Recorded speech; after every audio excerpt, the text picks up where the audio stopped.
gentlemen who are trying to do something about it. With us on my left is Barry O'Connor, who is an officer in an organization called Univocal Legislative Committee. Am I correct?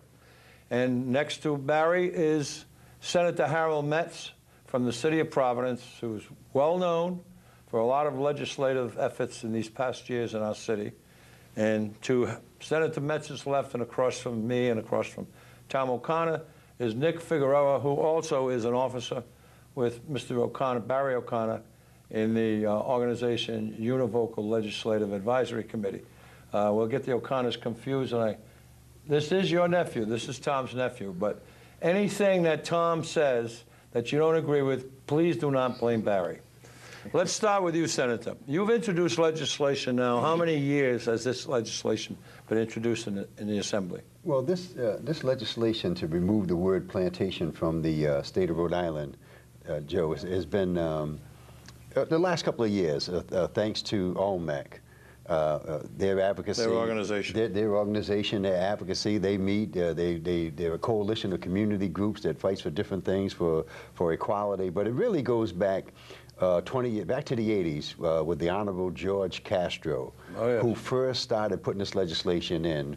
And back then, George would put it in, but it was almost, it was basically ignored. George was a pioneer, I might say, in cable television, too. Yes, he's the, George Castro was the pioneer of this legislation, and Representative Almeida and I, with the community, with the backing of the community, are trying to carry that banner, something that he started so many years ago. So my bill is Senate Bill S-26, and Representative Almeida is companion legislation. His is H-5291. So he put it in the House, I put it in the Senate, and we're trying to get increase the awareness of the people of the state of Rhode Island with the help of the community and advocacy and both committees in the House and Senate. We're trying to finally get this bill passed. You have a question, I'm sure? Start. Yeah, absolutely. I'm familiar with the fact that it's been introduced for over a number of years, starting with George Castro. What is it that offends the community about the title in Providence Plantations? From your perspective, what is it that offends people? Well, somebody hate email that I'm receiving based on the talk radio, and you're alluding to that I'm playing the race card and the victim. I'm playing the victim card, and certainly that's and then the latest thing I heard is they're making reference to the Charter of 1633, something like that, and where they're saying that the name of the state had to do with agricultural things, and the plantation had nothing to do with slavery when the state was named. But that's false, because if you received a charter from England, which Rhode Island did in all the original 13 colonies, well, we know that the English had plantations and colonization and imperialism and colonialism all over the world, the known world at that time. And it's just like when they say sometime a judge wants to know about a law, and it goes to court, and the judge wants to know, well, what was the legislative intent? So to me, if you got the charter from England, who was a prime, they had a major role in slavery worldwide, even before it got to the colonies. So if Rhode Island got the charter from England, then to me the intent was there, regardless of whether they want to recognize it or not. It was an institution of the colonial and imperial period. So question about. Now you represent a younger generation of activists. What is it about the name that offends you and your relationship to history and all? How do you see it, Barry? Well, first of all, we understand the word meant something different in history. That really frustrates me, that they have to point out and give us a history lesson every time we hear people who are against us changing the name. But it has taken on a different connotation now. And words change, people change over time. In all due respect to my Jewish brothers and sisters, the swastika, when it was first originally used, was not used by the Germans or Hitler. It was used as a religious symbol.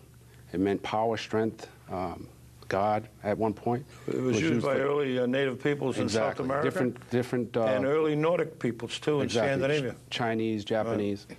And then it took on a different connotation once Hitler started using it to promote his propaganda. No question. Whenever we see a swastika, we think immediately of the Nazis. Exactly. So we wouldn't use that on letterhead, or we wouldn't put that on someone's check statement or check stub.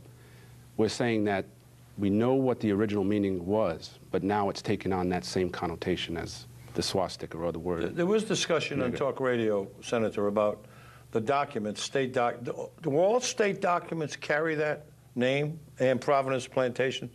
Yes. If I went to your retirement and I presented you with a citation, it would say State of Rhode Island and Providence Plantation. It's on the letterhead. It's on our citations. It's on the resolutions. Everything that comes out of the State House that's the official name, and that's what's on each document. I don't read it. I say State of Rhode Island, and I give out my citations. I refuse to read that Providence Plantation. I understand that. Yeah. In fact, a lot of people don't even know that that's the official name of the state of Rhode Island. So you would think that people wouldn't be opposed to us making a statement of fact that already exists. In other words, everybody says the state of Rhode Island. Nobody says and Providence Plantations, but that is the official name. Nick, what's your take on this issue, and how do you find it to be offensive to people? Well, I think just to piggyback off of what Barry said, certainly this word has changed over a period of time.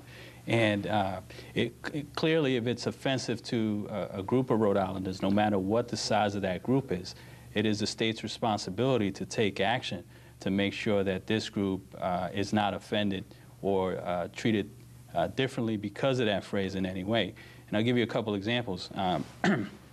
For some time, individuals in Rhode Island with disabilities were described as handicapped. And we all know the negative connotation that had on that particular population. The state was cognizant enough in working with groups to introduce legislation to actually go in and change that phrase to people with disabilities so that that group no longer had to worry about that attached phrase. The same can be said with gender. At one point in time, the gender language in the state was he, for all documents and materials. But now, through legislation, through action through our state government, we actually changed some of that to read he or she in the materials that goes out. So a lot of states have too, by the way. Yes, yeah. So if you look at it from that standpoint, the state has stepped forward and has found offensive language in its official use, and it has corrected that. And I think that's really all we're asking for here, is that the state steps forward and takes action to support that group of people. And I wouldn't even say that this is a small group or just an African-American group. I think this pertains to all Rhode Islanders. I mean, who would want to be associated with the ugly past of our state? You know, some of the critics would say that once we start down the road for correcting everything that people are offended by, you know, where do we stop? I mean, it might be a generation of people who find it all right, and then the next generation finds it's not all right, and then the following generation then finds the original to be better than the second. You know, where do we stop? I mean, we talk about, for instance, at one time black people were called colored, and then they were Negro, and then they were African American, and then they were black, and or somewhere in that vein. Now, where exactly do we stop when we start to change things because a group of people gets together and says, okay, we don't like that anymore? Right, right. Well, that's the process of democracy and a maturing society. You know, you'll look, that particular generation will look at the historical context of that word and make the judgment as to whether or not to move forward and correct that particular issue.